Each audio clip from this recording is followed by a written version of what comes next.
ከሚስትህና ከቅርብ ጓደኛ መካከል ማንን ይበልጥ ታምናለህ? ቢሊየነሩ ለዚህ ጥያቄ የነበረው መልስ ህይወቱን ሊያሳጣው ጥቂት ሰኮንዶች ብቻ ቀርተውት ነበር። ነገር ግን ማንም ትኩረት የማይሰጣት ድሃዋ የቤት ሰራተኛ አንድ አስደንጋጭ ሚስጥር ይዛ ብቅ አለች።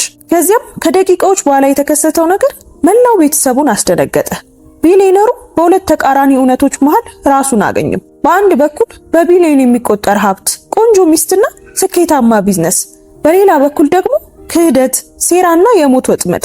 የዛሬው ታሪካችን አንዳንድ ጊዜ ጠላቶቻችን የምንወዳቸው ሰዎች ሲሆኑ መድኃኒታችን ደግሞ ዝቅ አድርገን የምናያቸው ሰዎች እንደሚሆኑ የሚያረጋግጥና በገንዘብ ሊገዛ የማይችል ታማኝነትን የሚያሳይ አይናችሁን በእንባ የሚሞላ ልብ አንጠልጣይ ታሪክ ነው።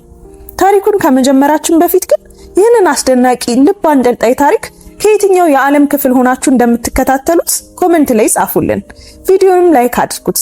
ለቻናላችን አዲስ ከሆናችሁ ደግሞ ሰብስክራይብ በማድረግ ቤተሰባችንን ተቀላቀሉ።